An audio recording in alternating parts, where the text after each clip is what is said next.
I'm going to have to turn the TV off. I know. That was my fear. I only watch the Leafs so that I can make sure they've lost. I know. And then I can have a happy day the rest of my... A happy ending.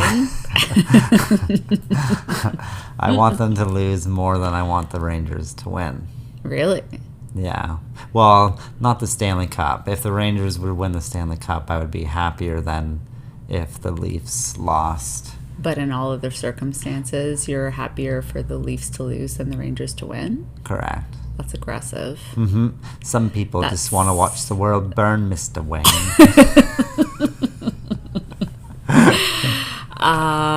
So obviously nobody can see us, but the Rangers are playing right now as well as the Leafs, and you thought you could play hockey in the background, and I was like, I think that's a terrible idea. I don't think you're going to be able to be focused.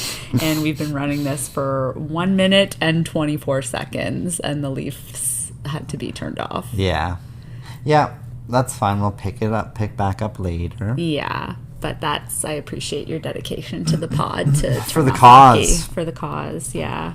Also, that might be super unpopular that you've just divulged that Shout on the Leafs. Yeah, correct. The people that know me already know that, I think. It's true. Yeah. Well, page 7. Talking about gut health with Gert. Guts with Gert. This is Gert. Let's take our first caller. Yeah, on Gerts and Guts. Yeah, I'm excited about this topic. This is when we were sort of like, brainstorming pages at the start and things we would want to talk about. This was like an immediate one for me that I wanted to talk about for sure. Mm-hmm. And this one is not my forte or my passion in the past. I have always shied away from like the nitty-gritty nutrition stuff. I've never really had issues with it as far as pain or... Like for yourself, you mean? For myself, yeah. And because I've never really had a sense of urgency to learn about it for myself, I haven't really put too much emphasis or importance with a lot of my personal training clients. Right. So having problems can be good because it forces you to want to learn about them. And and let me tell you, I have had some problems, which I think that's exactly it. I think that is a huge reason as to why I am so passionate about it and why I've taken such an interest in it is because I have had like major gut issues in the past that I am happy to say, it took me probably about a decade realistically to fully figure out.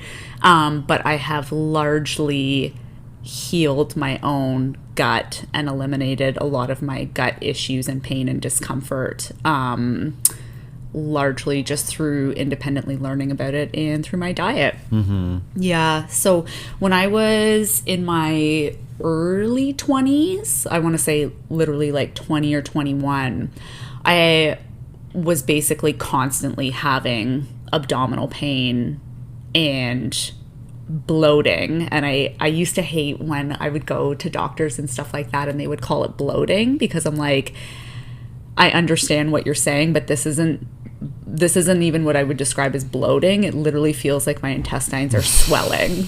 Like if you picture like a sausage and you can see and you squeeze it and it the inside of the sausage comes out of the casing.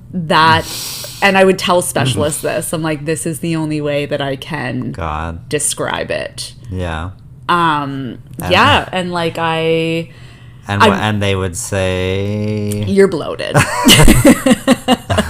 Have you checked the Canada Food Pyramid? Yeah. Are you eating 8 different kinds of grains and breads daily? I am, but it's not getting better. Yeah, so huge gut issues. At the time, I was in university and I went to University of Waterloo where I did the co-op program. So basically I would I would switch off semesters of school and work. So for 2 of my work terms, I had gone back to the same physiotherapy clinic in Oshawa. And I remember one of the terms I was there, it was really bad. And I was working there full time. So I would see the same clients 3 times a week, a lot of the time, at least twice a week. So they would get used to seeing me and what I looked like, and clients that I would see regularly would come in and be like, "Oh my God, are you pregnant?" Nothing worse as a 21-year-old female being asked if you're pregnant and being like, "Nope, I'm just extremely bloated and uncomfortable, but thanks for asking," So like huge amounts of like swelling / bloating to the point that people would literally ask me if I was pregnant. Intense like stabbing pains in my stomach. It got to the point too, like abdominal region aside, I would get like swelling in my joints. So I actually got tested for rheumatoid arthritis at one point in time by a specialist. These aren't even symptoms I would associate with it at the time, but looking back on it now, like crazy brain fog, like daytime somnolence, meaning like daytime sleepiness, just a hot mess. Now, this was also at a time, if you can imagine, when you're like 2021, when I was drinking every weekend, usually Friday and Saturday, and sometimes Thursday nights as well. I mean, with that, obviously getting pizza after the bar, like most nights. Yeah. Doing like wild shit, like then starting like a cleanse on a Monday. Like I was totally guilty of doing that, like cayenne pepper, maple syrup, like lemon water bullshit for like 4 or 5 days, just like a complete yo-yoing of like what I was putting into my body, and then trying to like fast and cleanse it out. Of course, like, student housing, I was a poor student, so you're just eating whatever you can get on sale at the grocery store, like muffins, bagels, frozen stuff with preservatives, like all that kind of stuff. Oh, Subway, man, like nothing beats a 12-inch turkey sub with a large chocolate milk and the cheesy Sun Chips. Yeah. Prove me wrong. I know. And even though I know all these things and I'm like, that's going to be a bomb, that's not going to just impact you today. That's going to throw off your mental state. And then it's going to like plant a little worm of like, maybe you should get another sub a few days from now. Few days. How about the next day for lunch again? But it's so delicious. And again. So delicious, so comforting. For sure. And I feel like many people, most people, definitely in their 20s and perhaps into like their 30s or early 30s, hammering lots of subs. Pita Pit. And like, this is a pretty good option, pretty healthy option. Pita Pit, subs. Like, is it a good option to eat a loaf of bread? A 32-ounce whey smoothie from Booster Juice. I used to do a lot of that. A loaf of bread made of, like, similar particles to yoga mats. Is that good? Because it's not the same as in Paris or Tuscany, where everything is just so... We should talk about that after as well. Yeah, just there's the difference in food basically quality. There's so much, as you're telling this story about, like, the pain and discomfort and embarrassment and anxiety. It would cause me anxiety. And big time. Totally self-conscious from how you look, something that you can't really, you feel like you've tried things, so you feel like you're out of control. People don't know the answers to it.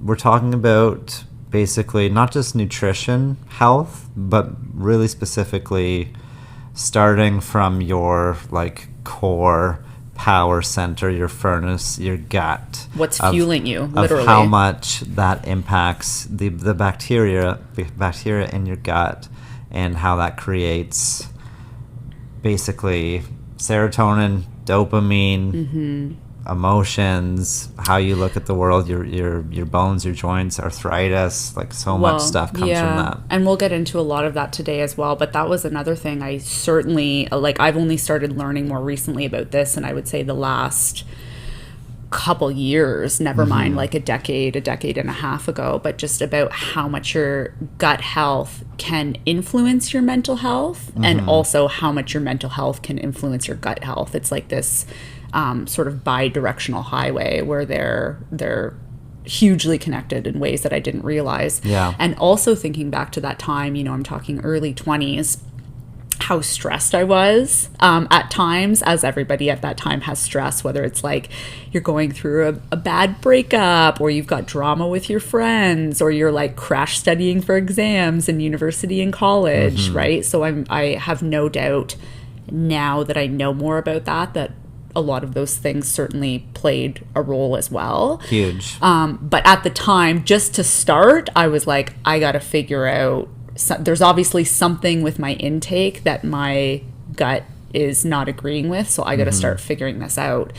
So I started, as you probably most people would expect, by going to a doctor, a medical doctor. We're not talking about like a naturopath or a registered dietitian or anything like that. This is in like when you're 20, or is this when you're still a teenager? No, this was about 21, Yeah. because I remember at the time I was doing a co-op term in Hamilton. I was working at a physio clinic in Hamilton, and this is when it was like probably maybe at its peak terribleness. And I was able to, through a walk-in clinic, get a referral to a gastroenterologist at McMaster, which obviously McMaster is a great hospital, right? Yeah. Had to wait a good part of the summer, but eventually got in. And it was this super old dude who was like probably on the brink of retirement, you know, maybe working like one day a week type of thing. Walked into his office, there's just like stacks of papers and like boxes everywhere. Hey, honest to God, he was probably like in his late 70s. And he had ordered a bunch of tests for me, which included a GI scope. So, you know, they give you some light sedative. They literally put the scope down your throat and go have a little camera and like look inside your stomach, take some biopsies, things like that. He had ordered a bunch of tests, including testing me for diabetes. So I had to do that gross, like, orange drink where you take it at, like, timed increments, and then they check your blood sugar levels accordingly. Had ordered, like, multiple panels of blood work. And I remember feeling, like, really optimistic. I'm like, okay, I'm finally going to get to the bottom of this. You know, he's ordered this whole panel of tests that took, like, multiple weeks to finish. And then I came back to him for the follow-up and was kind of like, all right, doc, what do you got for me? And it was like, well, you know, we found through your biopsies that you don't have celiac, but maybe you're sensitive to gluten. And we tested you for lactose intolerance, and you don't have that, but who knows? Maybe you are like mildly allergic to lactose, and you don't have arthritis, and you're not diabetic. And so, yeah, that's where we're at. And I just kind of laughed, feeling so defeated, of being like, well, what the fuck am I supposed to do with that? Like, you gave me no answers at all, because all they had tested for was these very, like, conventional like they had done very conventional tests and just ruled out some major like pathologies, like 4 of the main ones that they can think of, right? Yeah. But it didn't really leave me satisfied or give me any answers, and I felt so defeated. So then it was kind of like, all right, well, I'm 21, right? I don't have the money to like seek out any type of like paid specialists or pay for naturopathy. I don't have like a ton of benefits as a student. And this is 15 years ago. This is 15 years ago. Or 14 years ago, sorry. Yeah, yeah, don't age me. So if you can think back to whatever, 2009. Yeah. And think of how far the food industry and awareness and knowledge of nutrition has come in those years. Absolutely. So, yeah, so I just, anyways, that was kind of a long-winded way of saying that's kind of how I started on this whole journey of getting like super interested in just diet and nutrition. And then from that, it sprung into gut health in general, which, as we sort of alluded to at the start, plays into like stress management, gut microbiome, some of these things that we're going to touch on and talk about today. So with all that being said, we are not registered dietitians. We are not naturopaths. Unregistered. We have no credentials that we went to school for that we're able to sort of diagnose any sort of gut disorders or anything like that. But if nothing else, I hope that perhaps that story inspires anybody that's listening, that if you do have gut issues, as most people do at some point in their life, or it could be situational or whatever. But if you do have gut issues, like you have the power, take it into your own hands. And now is the best time, with a plethora of information out there, to like really do some deep diving and just figure out what works for you, because there is no one answer when it comes to gut health for everybody. There really is no clear-cut answer. It's about taking ownership of something. Yeah, you can figure it out. Yeah. It might take a long time, and there might be ups and downs, and it might be frustrating, and you might think one thing works and you try it and then it works for a while and then it doesn't, and you sort of have to rebuild and restart again. But like the choose your hard, right? That's something we talk about a lot, is you can choose your hard. You can choose to have chronic abdominal swelling or bloating or pain or discomfort or nausea or brain fog or anxiety, those things are hard. Those things are really challenging when you have to deal with that day to day. Or you can start sort of like really get into the trenches and have some trial and error and experiment and like figure out what works for you. And it may take a decade, but it's 1,000% worth it, in my opinion, to feel like better and to feel confident in your body and to be pain-free and like mentally clear. Yes, and to understand how important that can be, the gut and that mind-body connection. And the same way that we're trying to help offer instruction manual for, behavioral stuff, emotional stuff, and then kind of subsets of our specialties. There's going to be some nutrition, like today. There's going to be some death, like a few weeks ago. There's going to be some people have been loving that episode. And then there's going to be like some alignment and stretching and personal training type things that all specialize in. Sure. There's I'm sure there's lots of other people who their like main kind of wheelhouse and the thing that they're the most passionate about is the gut and how it impacts everything. It's the control center, and how it's kind of like that. Where should I start? The chicken or the egg? And the answer is egg. We've finally cracked the code, and it's egg. After all these years.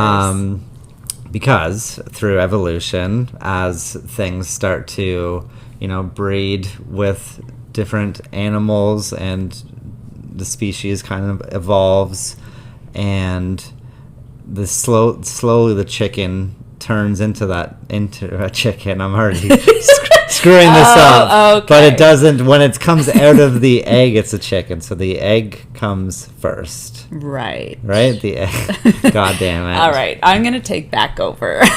But anyways.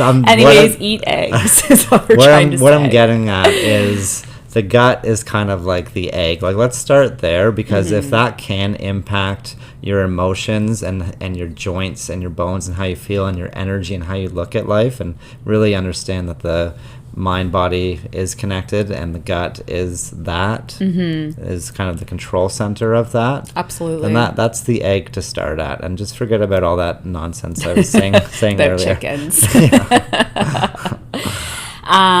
Yeah, absolutely. So take charge, take ownership of your own gut health. It may be frustrating, it may be a process, it may be long, but I guarantee you it will be worth it. And yeah, there's so many resources out there, whether it is, honestly, do a quick, like, not even just Google, but like a Google Scholar search, right? Like there's lots of peer-reviewed actual articles that are out there that provide great information that you can look at for free.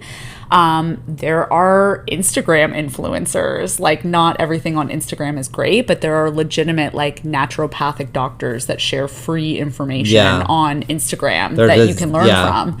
Not even influencers, just like actual doctors with great followings who have written books and are like intelligent that's people. That's their wheelhouse, that's their lane, and they just want to share all that stuff. They just want to share it for free, so you can really, that information has never been more available. So that's kind of what we're doing here too, is to help steer you to some of those things and take ownership of it, while Jenna will also help to you can listen to audiobooks and podcasts. I mean, you know I love Andrew Huberman. I'm a huge Huberman fan, right? He's got like incredible information on most health topics you could possibly want to consider, but certainly things on gut health for sure.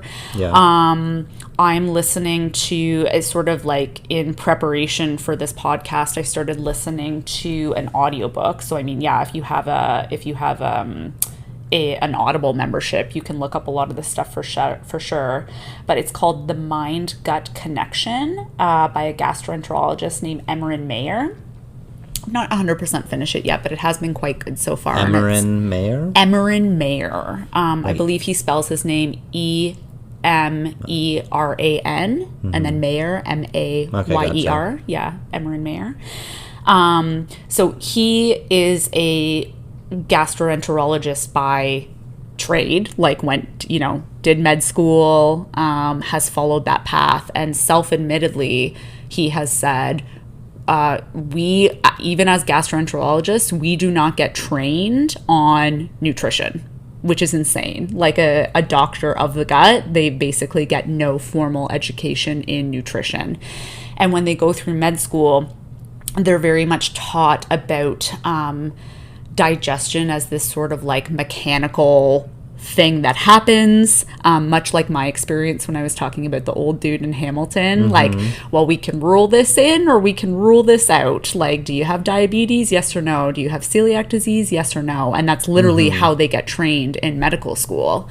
So one thing he talks about in the book is like they sort of treat like how they approach gut health, or how they're taught to approach gut health as a gastroenterologist, is they sort of look at the digestive system very much like a sort of like an industrial revolution type of machine, where it's very mechanical, right? And we can go through a little bit. I mean, I think probably most people have a basic understanding of like food goes in mouth, like food comes out anus, right? But like what actually happens in between, maybe we can talk about that just a little bit to understand like how, because it will become relevant as we go forward with sort of like understanding how nutrients get absorbed and digested, and where some of these pathologies can come from, like leaky gut, which is very popular. Well, yeah, what's the kind of in a nutshell Cole's notes type that you could get through with that? So in a nutshell, basically digestion starts even before food enters your mouth. Even just like the thought of food, the scent of food will start your salivary glands to start preparing for digestion before you even actually start consuming food, right? So then food enters your mouth. It goes through this breakdown process there where you're chewing and mixing food. Mastication is this process of actually chewing. So that will physically break down food. And then that saliva that started even before you physically ingested the food contains enzymes that start to chemically break down food. So you have this mix in the mouth of both like physical breakdown and chemical breakdown. And then from there, another thing saliva does is it lubricates the food, so less likelihood that you will choke, which is very important. So from there, your food gets pushed into your pharynx, which is essentially the back of your throat, and it gets pushed down your esophagus, which is that long tube that connects the back of your mouth or throat down to your stomach. And then probably most people have heard of this term peristalsis before, which are these sort of like smooth, rhythmic muscle contractions that help push food through the digestive system. That actually doesn't just start in your stomach, it starts in your esophagus as well. So as soon as that bolus of food hits the back of your mouth, these like muscular contractions push it down the esophagus into the stomach, and then it's the pressure from the food itself traveling down that will open a sphincter that pushes that sort of now mass or that bolus of food into your stomach. The stomach is actually highly muscular, which is also very interesting when we think about stomach like cramps and stress. And if you feel like your stomach is quote unquote in a ball when you're stressed, it's kind of the same as like when you stop breathing and you contract your muscles. That's like a very real thing for your stomach to sort of tense up as well, since it's so muscular.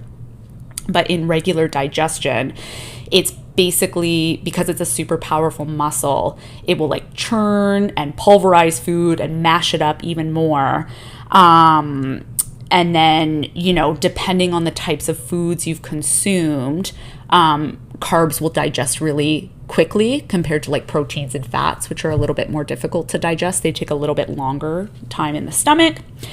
And then basically from the stomach, it will move into the small intestine, which is made up of several parts, and there's several like accessory organs that sort of attach or come into play into the small intestine as well. So, you have your pancreas, which basically releases juices that will neutralize acidity, because the acid in your stomach that helps be responsible for some of that breakdown is quite acidic. So your pancreas can help neutralize acids. You have your gallbladder, which probably most people are familiar with. This is this organ that secretes bile, which is super important for digesting fats in particular. So it's kind of like, I love a good cast iron. Like if you've just made some nice greasy bacon in your cast iron and it takes a really long time to clean, you can think of bile as like a really hard detergent, or, one of those like metal scrubbers that will help scrub the cast iron to sort of like help those fats be digested. And then you also have your liver, which most people are familiar with helps like clearing out toxins from food, things like that. And your small intestine has a massive surface area. So it has multiple folds. And those folds are really important for helping us absorb nutrients. This will be important to know when we come back to talking about leaky gut, because one of the problems, or essentially the going theory of why leaky gut actually develops, is from an unhealthy gut lining, you can get holes in some of these major folds, and then from there food particles and toxins can leak out from your intestines into your bloodstream, which is obviously not where they're supposed to go. And your immune system again attacks things when they are not supposed to be there. So then it creates this whole inflammatory response from basically food particles, partially digested food, toxins from food, literally seeping through into the bloodstream from this unhealthy gut that then causes an inflammatory process. But again, we'll get back into that in a little bit. Here's a fun little stat. Oh, okay. Go for it. Because I'm the stat guy. He's the stat guy. The small intestine is the size of a tennis court. Mm-hmm. Yep.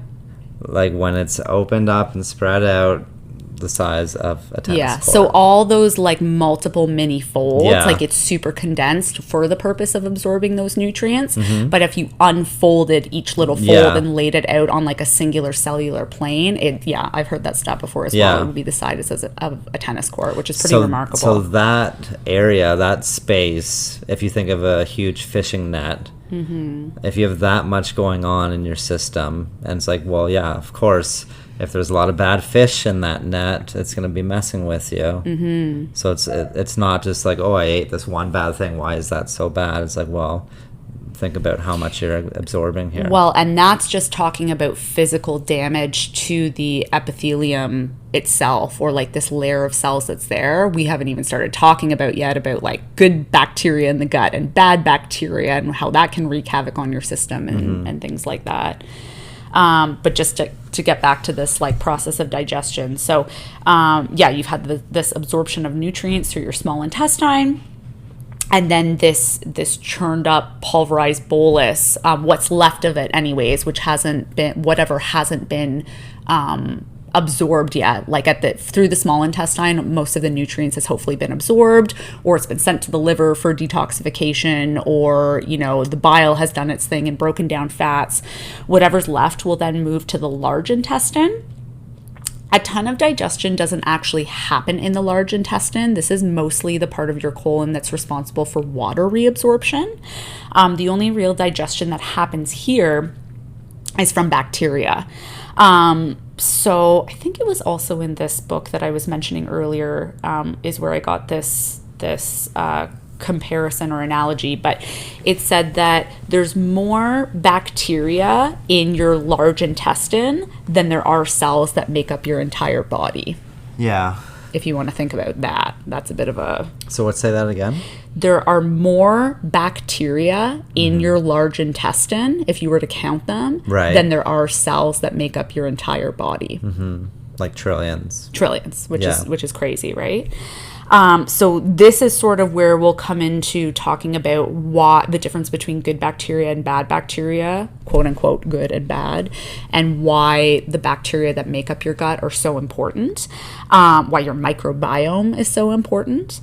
And then from your large intestine, basically what's left will get pushed to your anus. So this is any indigested food, and then it gets expelled through defecation. So that is a quick and dirty of how food moves through our digestive system and the process of digestion. And to go back to the original point, this author that wrote this book that I'm talking about was saying that literally that is how they're taught to look at the GI system and digestion in school. So they don't learn about how much serotonin is actually produced in the gut compared to the brain, which has very obvious effects on your mental health. They're not taught to teach people about proper nutrition and how to perhaps select different food sources based on your nutrition, like what you actually need, your genetics, where you're your parents, grandparents, absolutely, all that stuff, right? There another fun fact that I learned from this book is when we talk about what makes up your microbiome, I didn't know this. And so when we go back to what we were talking about at the start too, of you really have to take the ownership to figure it out for yourself, because everybody's microbiome will be so completely different. Your microbiome, how it's made up, actually initially largely comes from your mom's microbiome. So it will somewhat closely mimic your mom's microbiome when you're in the womb and when you first start to breastfeed or formula feed or whatever you're doing as an infant. So with that being said, my microbiome is going to be completely different. Maybe it's going to be a little bit similar to my sister's, but it's certainly going to be completely different than yours, which is going to be completely different than any of our friends, right?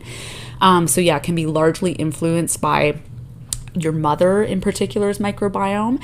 It can be influenced by the people that you live with as you age, which I also thought was really interesting. I'm not 100% sure why that is. Perhaps if you're just eating similar foods and stuff like that as either your spouse or your kids or your roommates, maybe that has some impact on the bacteria that's bred there. I'm not really sure. That's just a guess. Well, that's definitely part of it, right? But then there's the other part where women can still get onto the same cycle as they spend time with each other. True. And that has nothing to do with the food that they're eating, right? So there's something else deeper going on there. Very interesting. And of how there's these connections that we can't see that are happening. Absolutely. And it doesn't have to do with necessarily you guys both had the same meal. Yep. And then, perhaps more obvious is your microbiome can then be influenced by the foods that you're eating, what you're actually ingesting, your environment, which includes pollutants and stuff like that, mold, like things in your physical environment, and then by your emotions, which is something that's really, I feel like, just gotten more popular and that we're just literally right now in April 2023, there's like studies being done on this in real time, and we're like really, I would say probably over the last 5 years, this has been an area of research that's really become more prominent, and I'm super excited because for that. People weren't getting their answers right. There was no help for them. It was a doctor that would be looking at a car and the gas that you're putting in the tank and being like, well, you're putting in this is the gas that we recommend, and the engine's running fine, but not understanding that everyone literally has a completely different tank, a completely different blueprint, like a completely different blueprint for each individual person. It's insane. And the doctor learned how the car works, like the digestion and some of that, what kind of fuel to put into it, but not really understand what's going on in the actual tank. Absolutely. So no two microbiomes are the same. And so on that point, just about how much your gut health can be influenced by your mind, and your mind can also influence your gut health. Huge area of research right now. So it's very bidirectional. With respect to, like, I'll use a simple example, like depression. So still today, one of the biggest pharmacological treatments, or most common pharmacological treatments we use for depression, is something called SSRIs, which are selective serotonin reuptake inhibitors. And for the longest time, people thought that the bulk of your serotonin was actually in your brain, right? So people have depression, no problem. I'm gonna prescribe them these SSRIs, and it's gonna fix depression. Serotonin is largely related to mood. So as the name states, selective serotonin reuptake inhibitors. How these drugs work, or these pharmacological agents work, is if we block the serotonin from being taken back up into the cell for it to be like broken down and recycled and reused again, then more of it will be present in what's called a synapse, which is basically like this this gap between cells. So if basically you can think of it, if we stop it from being taken up again and more of it is circulating around the brain, then it's going to be more readily available, which will make people happy. It's hungry hippos. Actually, that's a very accurate way to look at it. Right? You keep the pebbles out there, and then maybe a hippo will gobble it up. Well, the problem is if the hippos are gobbling it up, then the theory was there's less of it available. So, oh, right. Okay. Yeah. You don't want the hippos. You don't want the hippos to gobble it up. Yeah. We were trying to block the hippos from gobbling it up. That's how these medications work. So for the longest time, we thought that like serotonin was basically only produced in the brain. Whereas in the last, again, few years, maybe 5 years, we've actually found out that 95% of your serotonin is actually housed in the gut. Yeah, I saw that too. Like which 90, is crazy. 95. Crazy. And this is, a molecule that we know, like for sure, that does have impact on your mood, right? There are large ties to this in depression and anxiety and stuff like that. And it's like, so why, if 95% of it is in the gut, and we know that this has huge impacts on our mood, is that a coincidence?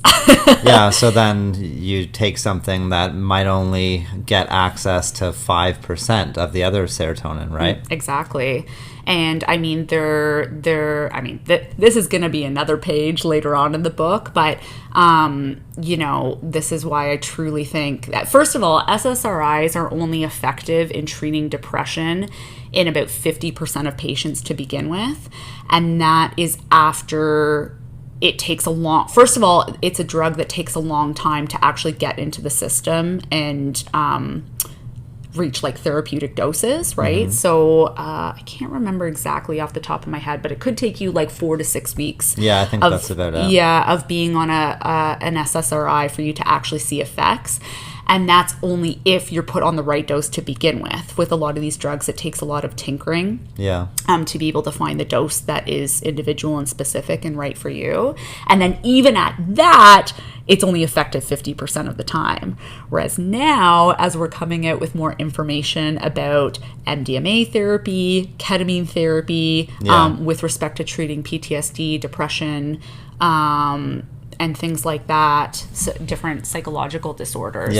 You can be taking, like with these different type of therapies, MDMA therapy and ketamine therapy in particular. You can do 3 sessions. You can do cured. 2 to 3 sessions and have no symptoms at all. I think that was for about like 66 to 75% of people would say that it's actually like gone, like that it's been taken care of, cured, whatever you want to call it, but like fixed and no longer. And with and that's the other thing with SSRIs, you usually have to be on them for life. Yeah. So 50% effectiveness to begin with. After it takes 4 to 6 weeks on an initial dose, it might take you months to figure out what your dose actually is, and then you have to be on it for life. It's effective 50% of the time versus, doing MDMA or ketamine therapy with guided like CBT, cognitive behavioral therapy, and different therapies with it. It's more effective. Yeah, and that was a good option and is a option still. Of course it's an option. It's just we didn't know any better at the time. Yeah, of course. As we get further on and medicine evolves, but this is just my own sort of thoughts and feelings, and this is sort of what this author was alluding to at the start of the book. It's like fortunately and unfortunately, the fortunate part is medicine evolves every day. Every day we come out with new research, with new ideas that get tried and tested and peer reviewed, and new medications come out on the market and new therapies come out on the market. And it truly, it is almost impossible to keep up with it daily. Like if you think about you're a physician who's trying to run a practice, run a clinic, maybe you're doing different kinds of like surgeries or whatever you're doing, plus like have a family and a life and all that. Like it truly is impossible to keep up with the most up-to-date information daily or weekly. But we just sort of sometimes seem to come to this standstill where it's just like, well, in 19-dickety-2, they told me the only possibilities of why somebody could have intestinal discomfort is this bowel and this bowel obstruction. And so if I do this test, if I do this diagnostic, if I do the CT scan, if I do this scope, if I do this blood work, and everything comes back negative, then there must not be anything wrong. And it's just not, it's crazy. I think there's the medicine evolving, right? That's happening. But as far as actually being implemented into the systems, that happens. There's like a favorite quote where it gets implemented one death at a time, right? Meaning the death of the actual people, like the doctors and the people running the show. As those people move on and pass away, the younger people with the more evolved education and information and being willing to implement this new stuff. Like they didn't want to implement seatbelts. There's so many people that did not want to. People were still smoking inside at restaurants in our lifetime. They were smoking inside planes in the 90s. I think in like 1990 or 91, you could still smoke. So in a plane. Yeah. Seatbelts also got legalized, or not legalized, but implemented as law in our lifetime. We're only 35 and 36 years old, right? Like this is not stuff that's that long ago. Yeah. It's information and take ownership and really take ownership of everything, the gut, the emotions, the finances, the behavior, the physical fitness. Like that's what we're hoping that everyone does, right? So just back to the point about how doctors are sort of trained if, okay, well, I did this test and I did this scope and I did this and nothing significant was found, so there must be nothing wrong. Like I know for myself, when I was going through that process, to be told, well, your scope didn't yield anything, and you're not lactose intolerant, and you don't have celiac, and you're not diabetic, and you don't have rheumatoid arthritis, like everything is fine. But I was like, but things aren't fine. Like, I'm in pain daily. Like, I'm getting people asking me at my job if I'm pregnant. Like, I'm coming home from a couple weeks away at university. I'm walking up the driveway, and my mom's asking me why my legs look so swollen from a distance walking up the driveway. I'm like, things are not fine. Like, there is something wrong. And it can make you feel crazy. And just another fun fact that I thought it was interesting, going back to the Greeks, the ancient Greeks, who really, they really had it all figured out. We're so far behind where they were. But so they believed that certain ailments originated from imbalances in the stomach, and they called it hypochondriasis. The word hypochondrium actually is the medical term for your upper abdomen. So they believe, and again, maybe they did have more advanced science, maybe they didn't, but they genuinely believed that like a lot of these ailments that we have come from this abdominal area. But then as modern medicine progressed, we got we got more technology. We got microscopes, for example, where it's like, okay, well, now I can look under a microscope and I can see these tiny bacteria and viruses and parasites. And those are things I can physically see with my eyes now. So you know what? Maybe things didn't come from the gut. Maybe it was these small things that I didn't know were there before that now I can see. And those must be the reasons for why I'm having these ailments. And so we slowly sort of lost the meaning of that term. And now if you think of hypochondriasis, what does that sound very similar to? Hypochondriac. A hypochondriac. And what is a hypochondriac? People who have persistent fears of having a medical condition, and we in society all call them crazy. That is literally how I felt when I was going through this sort of like journey of my gut health, of like, you're telling me nothing is wrong. I feel sure as shit feels like something's wrong the way that I feel every day, but you're making me feel like I'm crazy. And again, I just, feel empowered. Like if you feel like something is wrong with your gut, like you are not crazy. Like modern, our modern medical system may be failing you. Like there are ways that you can figure it out. Yes. Let's get to that. Let's get to some of the manual. The manual. Well, okay. So when I was sort of like preparing for talking about this today, as I mentioned in a previous podcast, like I'm a sucker for detail. So I went down some serious rabbit holes of like all the things that we could possibly talk about. And truly it was a little bit overwhelming. Like I was focusing on, things that I've done in the past for myself, like keto diet, fasting, I'm not a vegan or a vegetarian, but like did a little bit of a deep dive on that. Like what are the best foods, fermented foods, which is also something that I don't have a ton of experience with, right? And so we could get into like multi-hour podcast talking about like all the different things you could do for yourself and all the different avenues you could go. And that's where I think it's good to guide people to other podcasts and information where there's already scientists and professors who've done that, and this information's out there. Huberman, you can find a lot of great stuff, and then all the guests that he has. That won't be me. That's and that won't be me either. Yeah, absolutely not. So that stuff's out there, absolutely.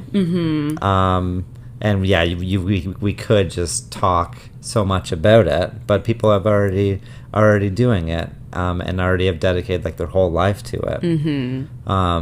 So what do we have to offer? What can you say, and what can you offer? I came up with a very short list of some things that may be valuable for you, and maybe they won't. Again, this is going to take some trial and error on each individual's front, but I came up with a short list that again was sort of created from this book that I'm currently listening to. So and through your own trial and through my own trial and error. So take it or leave it. But the first thing I would say is try to eat a wide variety of plant-based foods. Lots of colors, lots of different sources, berries, root vegetables. One thing, I used to have some friends that would like make fun of me for this periodically, but when I would post all my different like meal preps and recipes and stuff on my Instagram, I would use the hashtag eat your colors, because I genuinely believe that if you eat a wide variety of just plants from all different colors, you'll probably get most of the nutrients and micronutrients that you need. Now, with that being said, some plant-based foods are harder for some people to digest than others. For example, I love broccoli.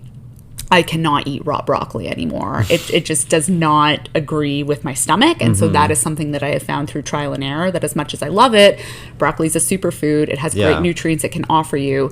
Raw broccoli does not work for me. So again, this is where the sort of like trial and error will come into play. And if I can just jump in. Sure. This is where you started of like, let's eat a wide variety of plant-based foods. There's all this other stuff I can see that you're going to talk about, like fish and chicken and red meat and that kind of stuff. Like you're not saying only eat wide varieties of plant-based foods. No, right? I'm saying maybe start here. And the benefit of doing this is you're going to get a lot of different nutrients that will make you feel healthy and good for different reasons, right? So like literally, this is so nerdy, but one thing I like to do is sometimes if I'm making a recipe or I'm meal prepping a certain dish, and say I buy, so for example, there's this sort of like Asian inspo chicken noodle soup that I've been making for a few years now. I know you love it. It's super delicious. And I make it with bone broth, and there's a bunch of different vegetables in there and things like that. And one of the vegetables that the recipe called for is bok choy. I had never bought bok choy before. I didn't know anything about it. So literally when I got home, I Googled the benefits of bok choy, right? And this is just a quick Google search, and you can literally pull up, for any food, you can pull up different like fat, protein, carb content and things like that. But specifically for vegetables, you can look up, okay, well, what nutrients are in it, what minerals and vitamins are in it. And then from there, if that's something that works for you, like if you have this new vegetable and you're like, yeah, it doesn't cause GI distress, I feel good when I eat it, maybe I want to do more of that. I'm always interested in like, well, why does this work for me? What am I actually getting out of my food? So one of the benefits of bok choy is it has high amounts of selenium. And then you can go through another deep dive of like, well, what is selenium? Selenium is literally a compound or like a nutrient, I think it's a mineral more so than a vitamin, but it literally helps to make our DNA. Like selenium is an important factor in making our literally genetic makeup, our DNA. And then it can also protect against cell damage. So it might have some like what's the word I'm looking for? I don't know. Antioxidant. Sorry, there we go. Grade. Antioxidant to protect against cell damage. So again, super nerdy. This is just something that I found has worked for me, but I like looking up like different types of fruits and vegetables and literally looking up what they can do for me. And that not just with fruits and vegetables, but in general, like I learned a long time ago through this process, calorie counting, like counting macros and something and things like that isn't something that works for me personally. For some people it does. And this will all be dependent on your goals. Like if you're trying to place first in like a bodybuilding competition, counting macros might be super important for you and help you reach your goals. Of course. I found that counting calories and macros was unhealthy for me. I found I fixated on too much and it wasn't something that was beneficial for me. But another way to reframe that is, what can this food do for me? Like, what is it actually helping my body to do that's going to make me feel and like work my best, perform my best? Gotcha. So yeah, first recommendation or something to consider would be eat a wide variety of plant-based foods. Second recommendation, again in a short list that I created from this book that I'm listening to, is to consume foods that contain polyphenols. So examples of things that contain polyphenols are cocoa, coffee, red wine, olives or olive oil. So we're kind of thinking like Mediterranean diet. I'm sure that's something probably most people have heard of. Nuts and seeds. And polyphenols are really important because they protect our tissues from oxidative stress and they reduce inflammation. Inflammation is kind of something we touched on when we talked about like leaky gut, right? Inflammation, I think in general, is something most people are familiar with, and we know that it's not good for us. Inflammation, yeah. The wrong kind and too much inflammation.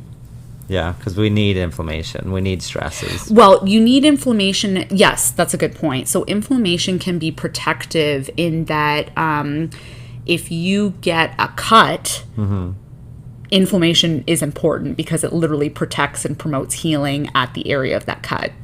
Right. If you have inflammation chronically because you have a leaky gut and you have food particles that are leaking through your small intestine and into your bloodstream perpetually every day that you're eating, and your immune system is kicking into overdrive trying to combat that, that is not positive. That's not a positive way that inflammation works for you. So going back to polyphenols, most people that know us, and certainly me in particular, know that I've been doing intermittent fasting for years.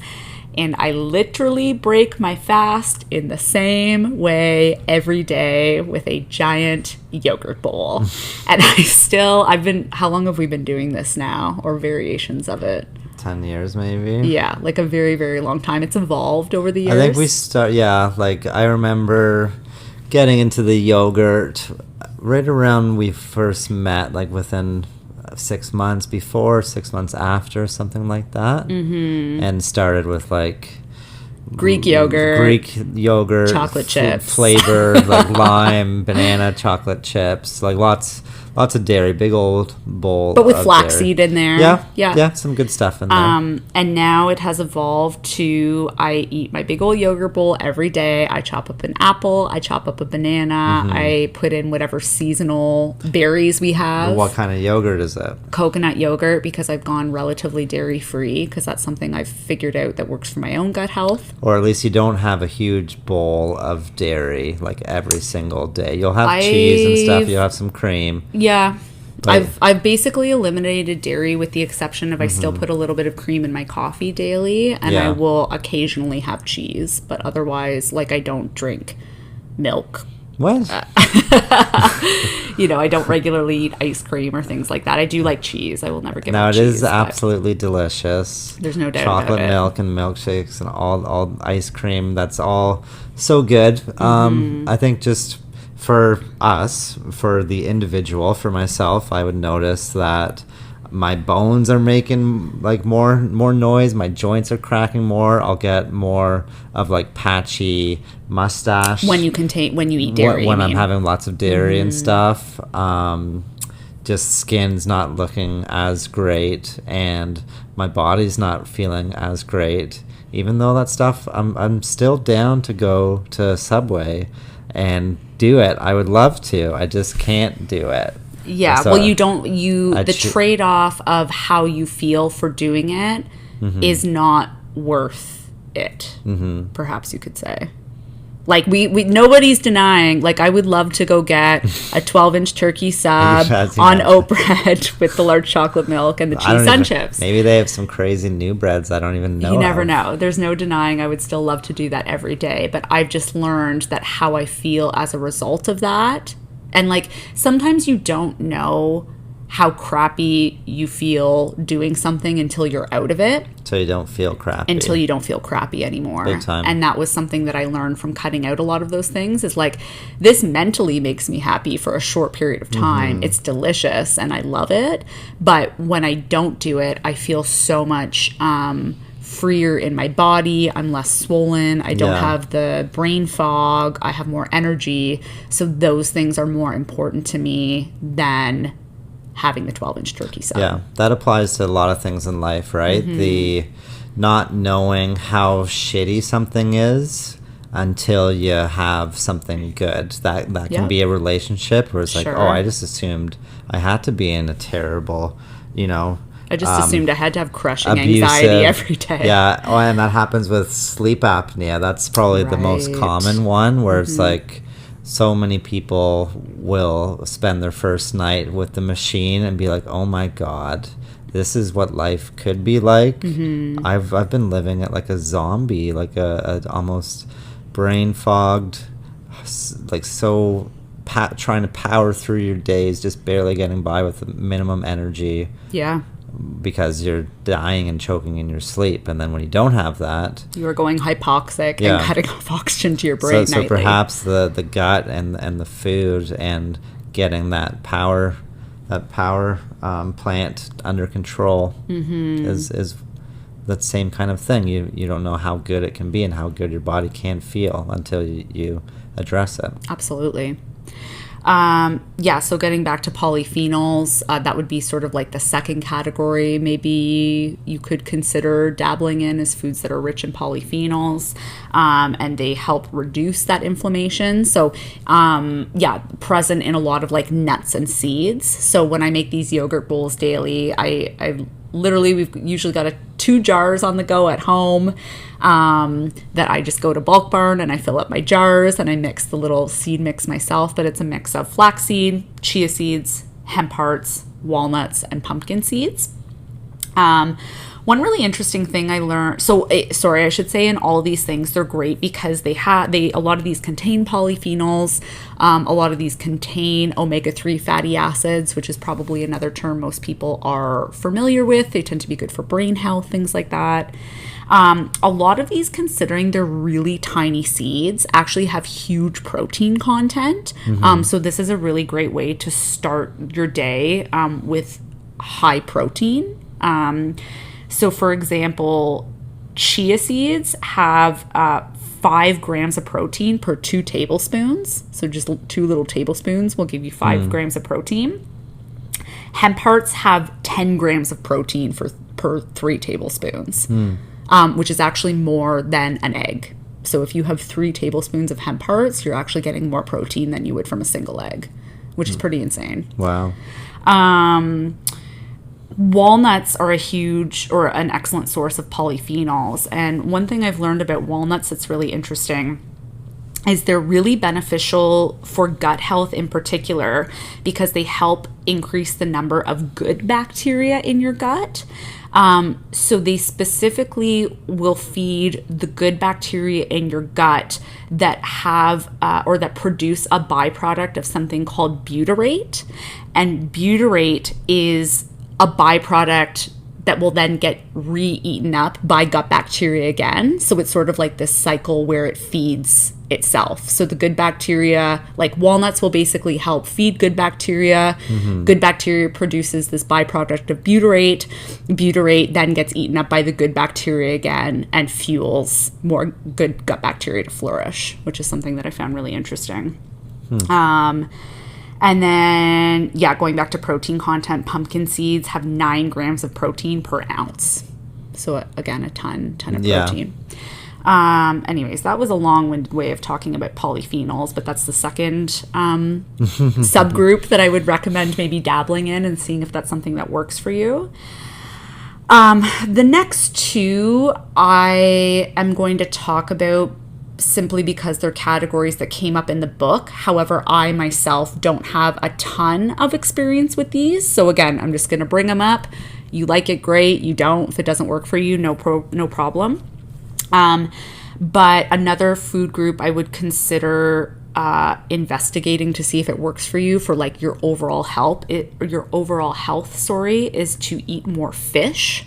Again, fish contain a ton of omega-3 fatty acids, and particularly two types of fatty acids that the body can't produce naturally. So there are some vitamins and nutrients and minerals that your body can naturally produce, and then there are some that it doesn't, so you have to get it from external food sources. So there's two types of omega-3 fatty acids. I'll spare you the long scientific nerdy name, but there's EPA and DHA, and these are fats that our bodies don't naturally produce. So you can get these from external sources like fish. They're really rich in it. I love eating seafood when I'm on vacation. We're going to Dominican on Saturday, and I will certainly be eating like fish the whole week while I'm there, but it's not something I would say I routinely cook when I'm at home. So again, maybe that's something you enjoy to cook, maybe not, I don't know, but something to consider. And the next category would be fermented foods. This is something I actually haven't dabbled in at all, and I don't really think you have so much either. When we're talking about fermented foods, we're talking about like sauerkraut, kefir. I was on a kefir train for a little bit. That's kind of like that really thick milky product that has like a ton of probiotics in it. We can talk about like pickled vegetables. However, when we say pickled vegetables, it has to be things that are naturally fermented and not just kombucha? Like kombucha. Yeah, kombucha would fall into that category as well, I believe. When we say pickled vegetables, we're talking about foods that are naturally fermented, not that you can just pour a ton of vinegar on some pickles and call it like a fermented food. It has to go through this natural fermentation process. But these can be really beneficial because they help with gut probiotics, so supporting a good gut microbiome in that sense. And then the fifth category that it mentioned in this book is to limit red meat. This is sort of a controversial topic, and this isn't something that I 100% agree with, but again, it's an interesting thought. So traditionally, red meat has gotten a bad rep because we've all been told that it increases cholesterol, and then we associate cholesterol with bad heart health, right? There's also studies in the past that have said it increases your risk of colon cancer. Research on this in more recent years, from what I was reading over the last couple weeks, seems to be a bit more variable. So again, this is where I would encourage people to do their own research, figure out if it works for you, if it doesn't. Yeah, there's so much about that. Yeah, because on the flip side, there can be really great benefits of eating red meat. Like, it's an amazing source of iron. Well, there's also the carnivore diet, which is the exact... Which is eating red meat daily. For sure. Like and all you eat is that. Yep. And yeah, so it just goes to show you that there's literally not one answer. No. There's dozens for every single person, and you have to try them out, and you have to figure out what works the best for you, and you have to get to work. You have to get to trying. Get to trying, absolutely, because a lot of these studies were, put on by companies that wanted to steer the attention sponsored by Ontario dairy farmers. Yeah, and then the sugar companies and stuff, like, well, let's blame it on meat and eggs and stuff. And then the studies that are done on people that are eating meat, that's usually people. It's not like they're only studying people that are doing the carnivore diet with good cuts of grass-fed beef and stuff. That's a lot of like fast food that includes tons of carbs and sugars and gluten and dairy and all kinds of terrible stuff that contains meat. It doesn't necessarily mean it's the healthiest version of eating meat. And to that point about looking at studies with a critical eye, appraising critically, in some of these studies, it's like, to your point, what was the quality of the meat like? Like, I think there's a huge difference between like ground beef that's like super low grade and like a grass-fed, no hormones, no antibiotic steak. Or burger from McDonald's, right? Steak. In those studies, when we talk about looking at things with a critical eye, I mean, yes, were they primarily eating burgers from McDonald's, but then what kind of lifestyle comes along with eating burgers from McDonald's on a regular basis? Probably not exercising daily, probably drinking a shit ton of soda with it. Oh, yeah. So we can't, some of these studies are skewed in that we can't specifically say it's the red meat that caused it, but there may be perhaps other contributing factors that go along with that lifestyle that could also then cause increases in colorectal cancer, increases in cholesterol, increases in heart attacks, and those type of things. It can be overwhelming for how much information we're uncovering and have to apply.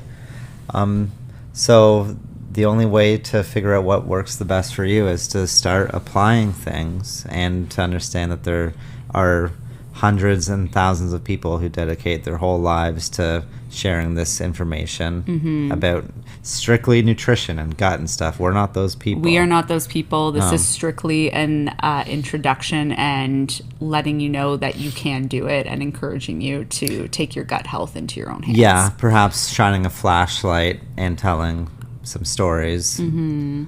And that it is worth it 100% for you big time, because you've had to it's changed combat my life. it and get through it. For me it hasn't really. I've gathered information because like the depression and wanting to learn about that and emotions and behavior, that was my kind of sense of urgency of why I wanted to learn about it. And for you, it was your body and your stomach and your gut. Right. Yeah. Just before we wrap up here, because this is something we've both taken an interest in the last few years, but did you want to touch on fasting at all?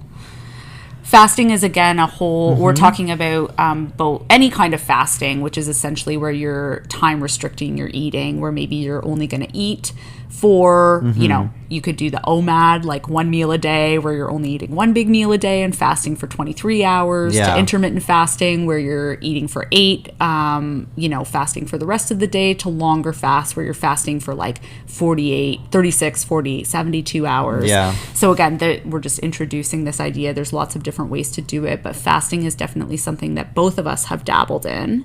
I have done intermittent fasting for 3.5 years now, pretty consistently.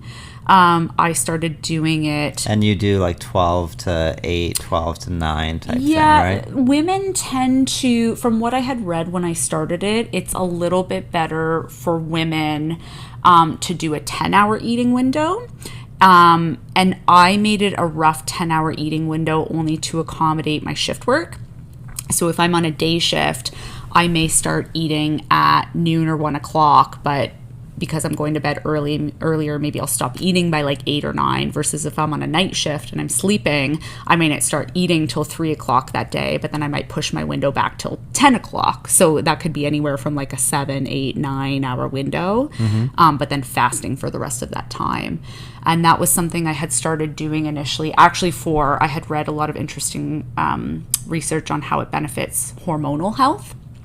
It helps re-regulate your ghrelin and your leptin, which are your hunger hormones. So your hormones that tell you when you're hungry and when you're full. Yeah. And it's something I've had great success with, both just in terms of eating regularly, eliminating brain fog. It supports a lot of my activities that I do in terms of like physical fitness, weightlifting, yoga, things like that. Did you want to talk about maybe your experience with? Well, because you've started dabbling in the longer fasts. Yeah. Well, for me, like I've been saying throughout this entire podcast, that I don't really care about it. That's not entirely true. I don't do the macro stuff. I eat healthy, of course, because we live in the same house, and it's hard to... if your partner's eating great, you're probably going to be joining them. For me, I've always, pretty great eater in my adult age. For me to gain weight, I would have to basically force feed myself until I felt like I was going to puke in order for me to get any weight on. Like, So metabolism is up and running. Things not really concerned about maintaining a healthy weight or weight loss or anything like that. More recently, it was the impact of fasting on brain health and Alzheimer's, and how good fasting can be for clearing out the pipes.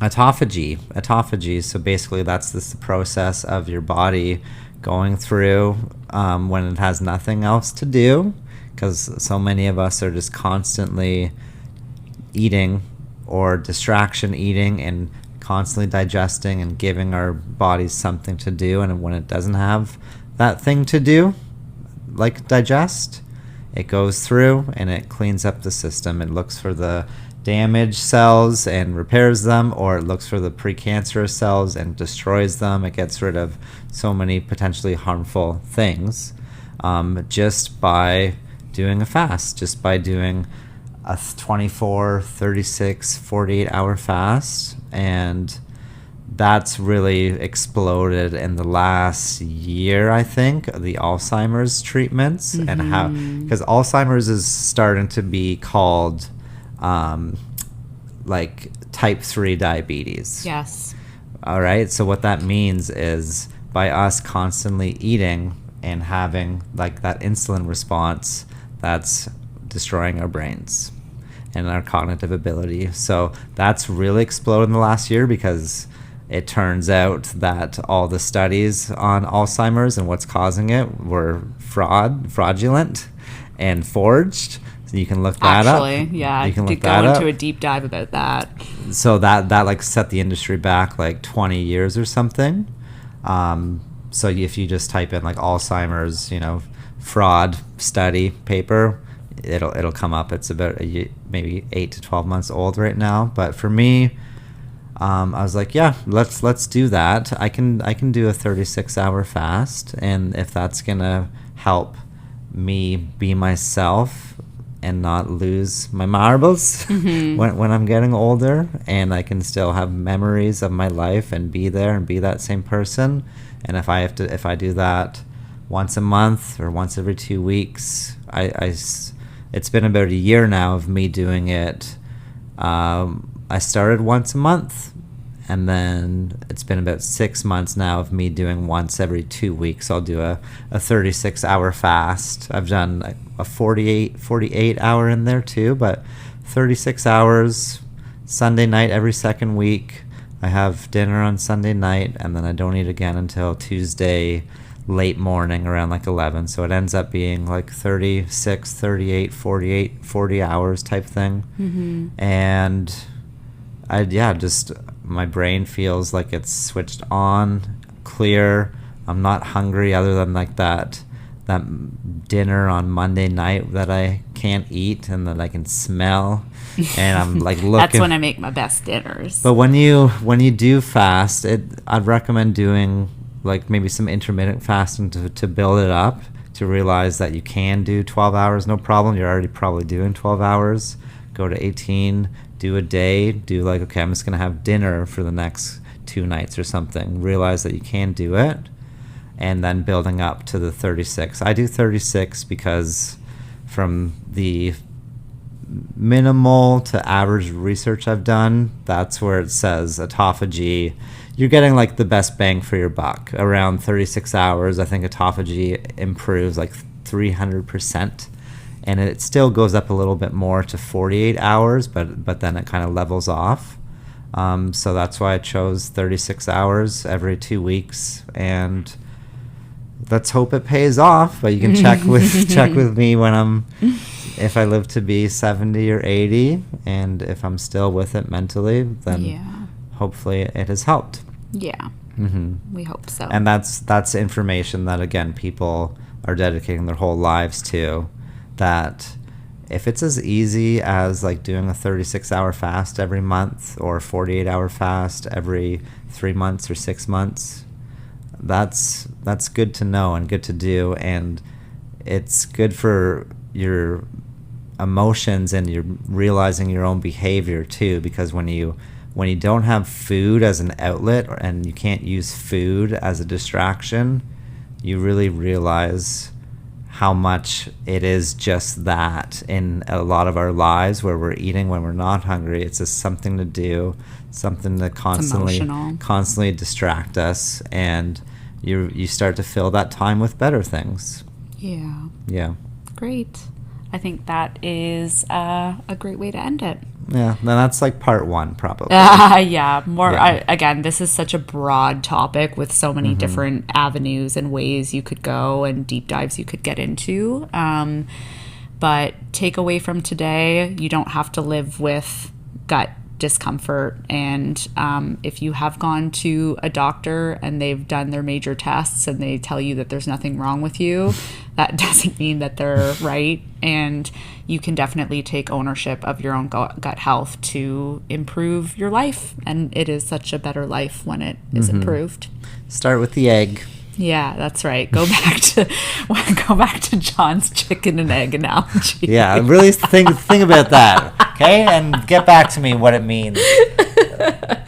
Bye, everybody.